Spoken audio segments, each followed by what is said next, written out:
Hello friends, welcome back to my channel. ఈరోజు వీడియోలో dosa batter ఎలా చేయాలి అనేది ఈ వీడియోలో చెప్తున్నాను. ఈ కొలతలతో చేయండి. టేస్టీ అండ్ క్రిస్పీగా కూడా మనకి దోశలు వస్తాయి. చాలా టేస్ట్ బాగుంటాయి. ఒక్కసారి ఈ విధంగా అయితే ట్రై చేయండి. ముందుగా ఒక కప్పు మినపప్పు తీసుకోవాలి. ఒక కప్పు మినపప్పుకి నేను ఆల్మోస్ట్ 2 కప్స్ ఆఫ్ రైస్ అయితే తీసుకుంటున్నాను. నేను ఇక్కడ కోటా బియ్యం అయితే యూజ్ చేస్తున్నాను. సో వీడియోలో చూపించే విధంగా 2-3 సార్లు కడుక్కోవాలి. ఆ తర్వాత కొంచెం మినపప్పు, కొంచెం మనం మెంతులు కూడా వేసుకోవాలి. ఈ విధంగా వేసుకోవడం వల్ల మనకి దోశలు అనేవి చాలా స్మూతీ అండ్ క్రిస్పీగా వస్తాయి.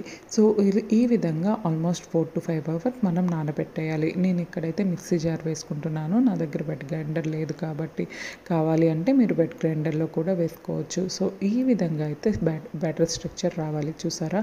సో చాలామందికి పుల్లన్ దోశలు ఇష్టం ఉంటాయి. నాకైతే పుల్లన్ దోశలు ఇష్టం ఉండదు. అందుకే దోశ బ్యాటర్ అయిన వెంటనే క్యాప్ పెట్టేసి ఫ్రిడ్జ్లో పెట్టేస్తాను.